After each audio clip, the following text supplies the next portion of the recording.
नमस्कार, बड़ी खबरों को लेकर हाजिर मैं हूं निहारिका महेश्वरी। भूकंप से तबाह नेपाल की मदद के लिए भारत ने ऑपरेशन मैत्री शुरू कर दी है।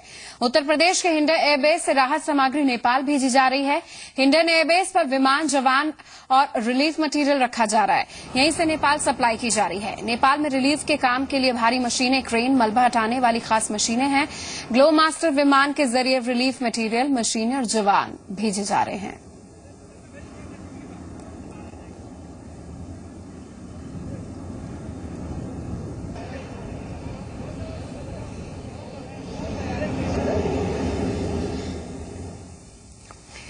नेपाल में भूकंप से मरने वालों का आंकड़ा बढ़कर 3,726 तक पहुंच गया है।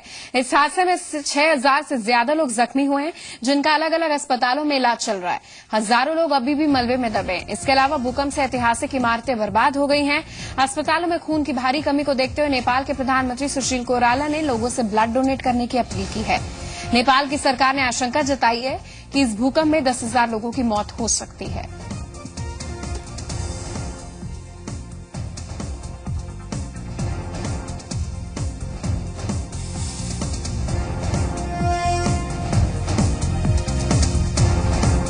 तो नेपाल के इस हादसे में अब तक 3200 से ज्यादा लोगों की मौत हो चुकी है।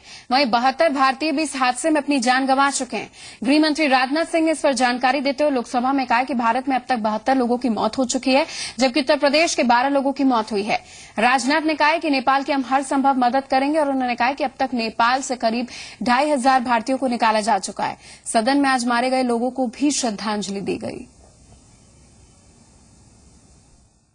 मैं इस सरकार की तरफ से आश्वस्त करना चाहता हूं, भारत में भी इस भूकंप के हादसे के परिणाम स्वरूप जो भी हताहत हुए हैं और हमारे पड़ोसी देश नेपाल को भी के लोगों को भी हम अपने परिवार का ही सदस्य मानते हैं। जो भी हताहत हुए हैं उनके प्रति भी यहां संवेदना व्यक्त करते हैं। वहीं आश्वस्त यह करना चाहते हैं कि संकट की घड़ी में भारत सरकार भारतवासियों के साथ भी खड़ी है और अपने नेपाल वासियों के साथ भी खड़ी है। यह मैं विश्वास और भरोसा दिलाना चाहता हूं। वहीं मुलायम सिंह यादव ने नेपाल हादसे में मारे गए भारतीयों के लिए 10-10 लाख रुपए के आर्थिक मुआवजे की मांग की है। लोकसभा में मुलायम ने कहा कि यूपी सरकार की तरफ से प्रभावित लोगों को हर संभव मदद दी जा रही है। जो भी केंद्र पैसा भेज रहा है वो भी राज्य सरकार तुरंत भेज रही है। कल उत्तर प्रदेश की कैबिनेट की बैठक भी इस मसले पर आगे होगी। पानी और बोतलें और बिस्कुट पहुंच चुका है जी नेपाल में। उत्तर प्रदेश सरकार ने जो भेजा है पहुंच चुका है और यहाँ जो उत्तर प्रदेश में मौत हुई उनको 7 लाख रुपया पहुंच चुका है। सबका धन्यवाद दिया उन्होंने, सबका धन्यवाद दिया। वहीं नेपाल हादसे के बाद अयोध्या के मंदिरों में भी भूकंप से मरने वालों लोग जितने हैं उनकी आत्मा की शांति के लिए पूजा अर्चना हुई। कनक भवन में चौबुर्जी मंदिर में हनुमान चालीसा का पाठ किया गया। इस मौके पर संतों ने भूकंप से मारे गए लोगों पर गहरा दुख व्यक्त करते हुए उनकी आत्मा की शांति की प्रार्थना की।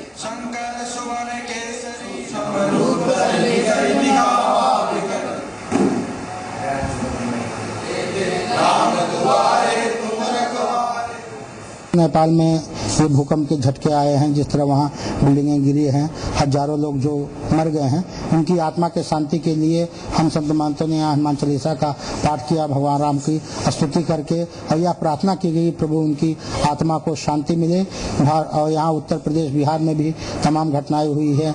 यहाँ भी 50 के लगभग लोग मरे हुए, उनके भी आत्मा को शांति मिले। नेपाल में भयानक भूकंप के बाद करीब पूरा काठमांडू तबाह हो गया है, लेकिन लोगों की धार्मिक आस्था का केंद्र पशुपतिनाथ मंदिर अभी भी पूरी तरीके से मजबूती से खड़ा है।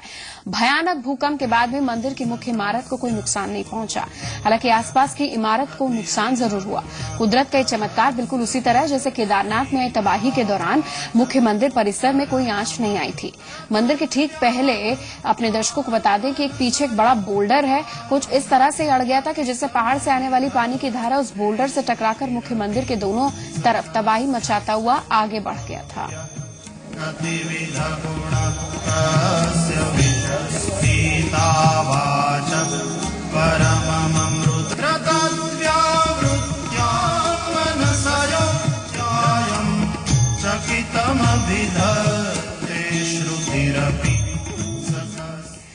और अब बात हमारी मुहिम की, हम बात करेंगे आपकी सेफ्टी की। कितने सेफ वाकई हम हैं?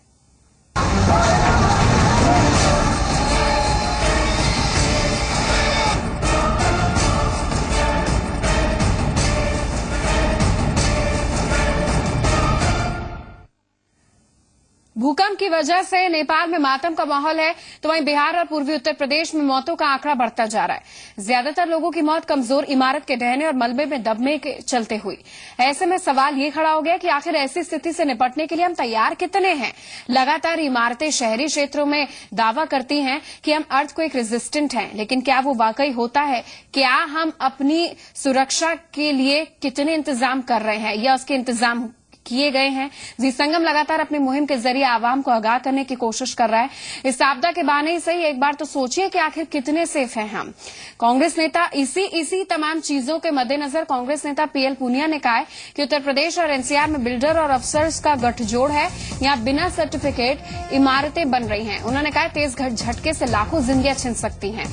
उन्होंने कहा कि पैसे लेकर हाई राइज इमारतें बनाई जा रही हैं। हमारे संवाददाता अनुराग से बात करते हुए उन्होंने कहा कि मसला गंभीर है और इसे सदन में वो उठाएंगे। आजकल जिस तरीके से भूकंप के झटके आ रहे हैं, दैवीय आपदा नेपाल में भी आई है, उसके बाद सर कहीं ना कहीं सवाल खड़े हो रहे हैं सिस्टम पर।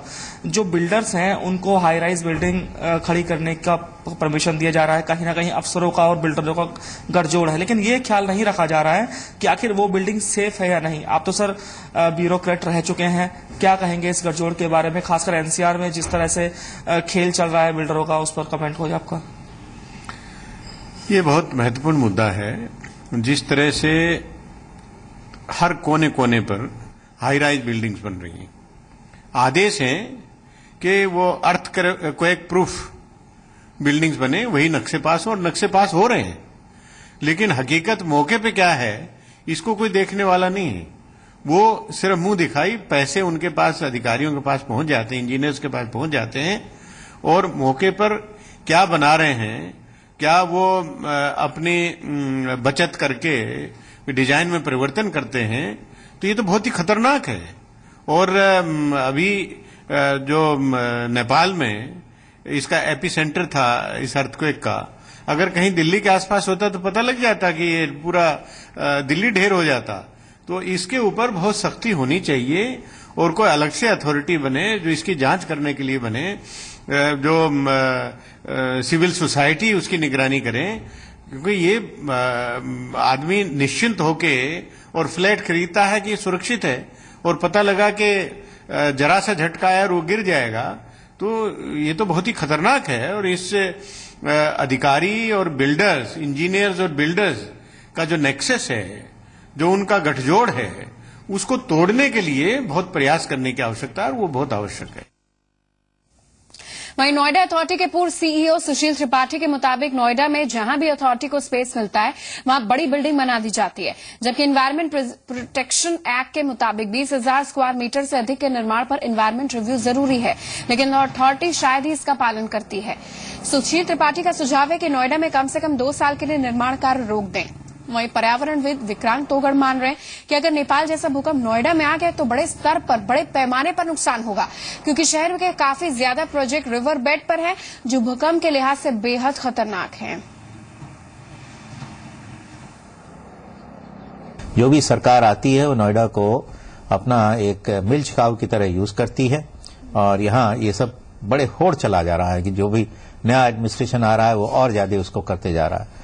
तो मेरा तो ये कहना है कि इस बात को भी देखते हुए कि ये साइस्मिक जोन 4 में पड़ता है, यहाँ पर अभी कुछ दिनों के लिए मॉरेटोरियम हो जाना चाहिए, कोई नए कंस्ट्रक्शन 2 साल के लिए अलाउ ना हो, और इसकी एक पूरी जितनी अभी तक कंस्ट्रक्शन अंडर प्रोसेस हैं और जो बने हुए हैं उन सबका एक रिव्यू होना चाहिए कि इसके बाद यहाँ पर फिजिकल सोशल इंफ्रास्ट्रक्चर की क्या स्थिति होगी। 2 दिन लगातार आए भूकंप के झटकों के चलते लखनऊ के लोग सहमे हैं। वहीं एलडीए के अधिकारी गहरी नींद सोए हैं। राजधानी की कई जर्जर बिल्डिंग में भूकंप के बाद दरारें पड़ चुकी हैं, लेकिन इन्हें देखने वाला कोई नहीं। हालात ये कि एलडीए की बनाई गई कई बिल्डिंग गिरने के कगार पर है। एलडीए के बनाए गए ये फ्लैट्स 15 साल पुराने और इनमें सैकड़ों परिवार रहते हैं, लेकिन बेहद पॉश इलाके में बने इन फ्लैट्स की सुध लेने वाला कोई नहीं है। यहाँ के लोग इस कदर सहमे कि फ्लैट के बाहर रात काटने को मजबूर हैं। इतना सब कुछ होने के बावजूद एलडीए के अधिकारी कुछ भी बोलने को तैयार नहीं है।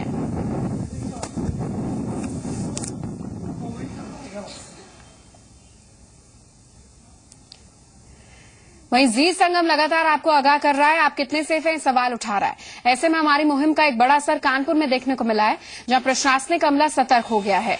कानपुर के जिलाधिकारी रोशन जैकब ने कानपुर विकास प्राधिकरण को हाई राइज बिल्डिंग और अपार्टमेंट की जांच के आदेश दिए हैं। साथ ही बिल्डिंग्स में भूकंप रोधी मानकों का इस्तेमाल किया गया है या नहीं, इसकी जांच के आदेश दे दिए गए हैं।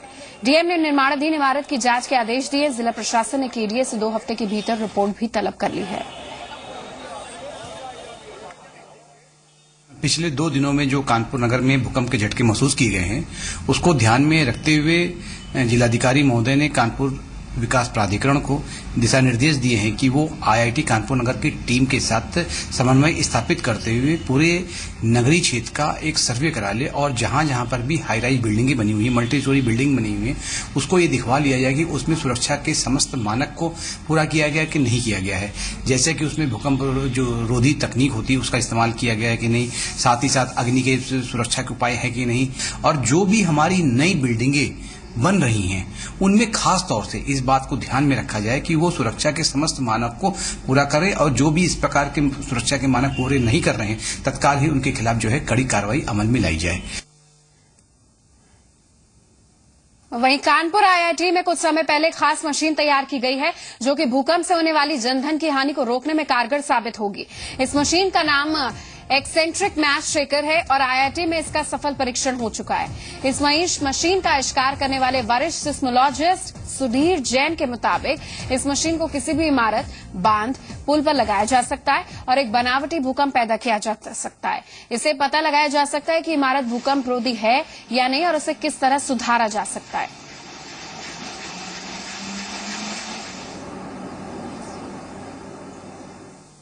हमने एक बड़ा शेकर फैब्रिकेट किया है जिसको कि मल्टी स्टोरी बिल्डिंग के रूफ पर या डैम के ऊपर या ब्रिज के ऊपर फिक्स करके उस स्ट्रक्चर को शेक किया जा सकता है, उसको वाइब्रेट किया जा सकता है। उसको वाइब्रेट करके उसकी मेजरमेंट्स करके ये देखा जा सकता है कि इसकी वाइब्रेशन की प्रॉपर्टीज क्या है, अर्थक्वेक आने पर ये किस तरह से वाइब्रेट करेगा। तो इस तरह के कई प्रोजेक्ट्स यहाँ पर, कई एक्टिविटीज यहाँ पर चल रही हैं जिनसे कि इस तरह के रिजल्ट्स मिल रहे हैं कि हमको अपने देश के कंस्ट्रक्शन को किस तरह से आगे इम्प्रूव करना है। और खबर इस वक्त मिर्जापुर से आ रही है, जहां सोनभद्र का शातिर बदमाश राजू सोनी जेल से रहस्यमय तरीके से फरार हो गया है। रविवार को कैदी फरार हो गया था, लेकिन सोमवार सुबह जिला प्रशासन को इस बात की जानकारी दे दी गई। पुलिस अधिकारी इस पूरे मसले की जानकारी में जुटे हैं। राजेश, अब तक पुलिस के पास क्या जानकारी हाथ लग पाई है? जी निहारिका, आपको बता दें कि राजू सोनी सोनभद्र का शातिर बदमाश है, जो कि तस्करी के रूप में, नशा तस्करी के रूप में गिरफ्तार किया गया था और ये कल से ही गायब है और पुलिस ने इसको छिपा के रखा था। बल्कि आज जब बंदियों की गिनती चालू हुई तो मामला प्रकाश में आया और पुलिस जांच में लगी हुई कि इसमें कौन दोषी है। जो भी पुलिस वाले दोषी हैं उसमें कार्रवाई की जाएगी और बख्शा नहीं जाएगा। अभी डीआईजी जेल के अंदर जाकर कार्रवाई करने की पुष्टि कर रहे हैं। धन्यवाद जानकारी देने के लिए। आगे बढ़ते खबरों में यूपी एसटीएफ ने 2 लाख के इनामी बदमाश सुक्रमपाल को गिरफ्तार किया है। सुक्रमपाल को पंजाब के जीरकपुर मोहाली से पकड़ा गया है। गिरफ्तारी के बाद इसे मुजफ्फरनगर के मंसूरपुर लाया गया है। एसटीएफ ने उसे पुलिस को सौंप दिया है। पुलिस सुक्रमपाल से पूछताछ कर रही है। पूछताछ में खुलासों की संभावना है। करीब 2 दर्जन मामलों में वांछित था। आपको बता दें, सुक्रमपाल बागपत के छपरौली के चंदन हेडी का रहने वाला है। सुक्रमपाल खेकड़ा के नगर पंचायत अध्यक्ष की हत्या के बाद सुर्खियों में आया था।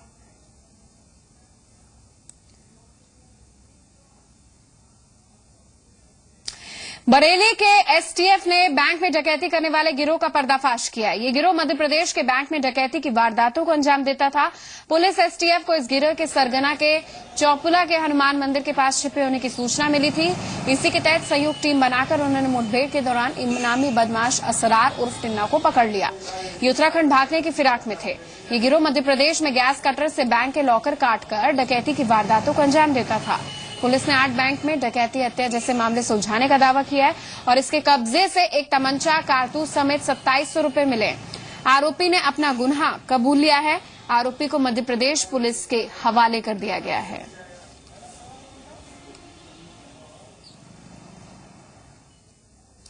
मथुरा नगर पालिका के जूनियर इंजीनियर के खिलाफ लाखों रुपए का गबन करने का केस दर्ज हुआ है। डीएम के आदेश पर थाना कोतवाली में जूनियर इंजीनियर राजपाल यादव के खिलाफ 35 लाख रुपए के गबन का केस दर्ज हुआ है। आरोप है कि एसटीपी प्लान की सफाई कराने के नाम पर ठेकेदार के साथ मिलकर राजपाल ने 35 लाख रुपए का गबन किया। राजपाल पर यह कोई पहला मामला दर्ज नहीं हुआ। करीब 15 साल से मथुरा नगर पालिका में तैनात राजपाल यादव पर पहले से ही कई संगीन धाराओं में केस दर्ज है। राजपाल जिले के सभी 13 नगर पंचायत में फर्जी तरीके से अपनी तैनाती करा चुका है। मामले की जानकारी होने पर तत्कालीन डीएम एनजी रवि कुमार ने जांच कराई थी और डीओ जारी कर इसे रुकवाया था। साथ ही राजपाल पर आरोप है कि उसने बिना टेंडर के 35 लाख लागत वाली सड़क और अपने रिश्तेदार के फर्जी तरीके से उन्होंने चीजें बना दी। विजिलेंस जांच में राजपाल को दोषी पाया गया। राजपाल के रसूख का अंदाजे इसी बात से हम लगा सकते हैं कि कई केस दर्ज होने के बावजूद, कई आरोप लगने के बावजूद भी उस पर कोई कार्रवाई हुई नहीं।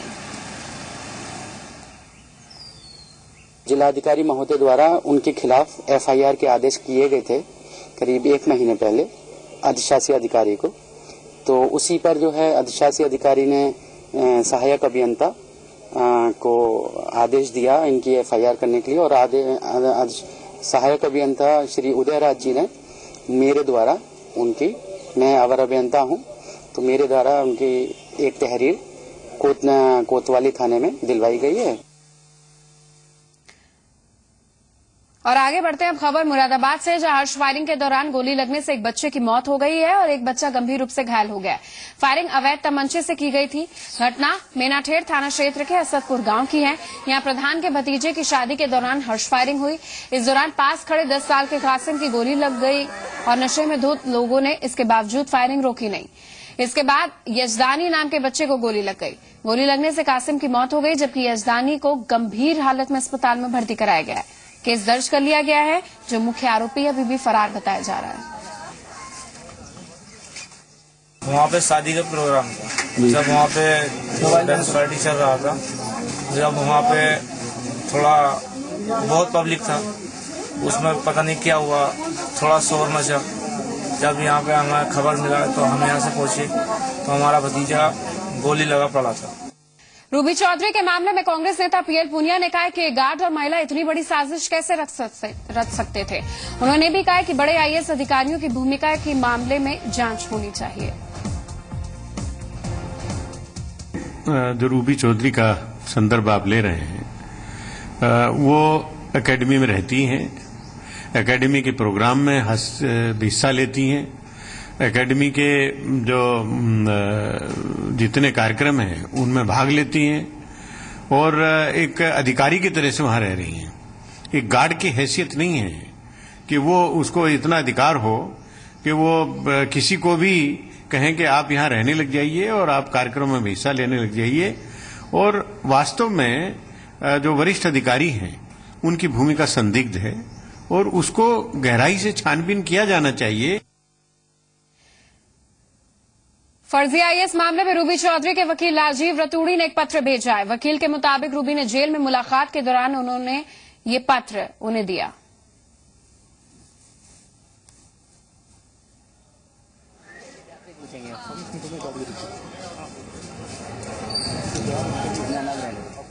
तो फर्जी आईएएस मामले में आरोपी गार्ड देव सिंह ने मसूरी विधायक से मदद की गुहार लगाई है।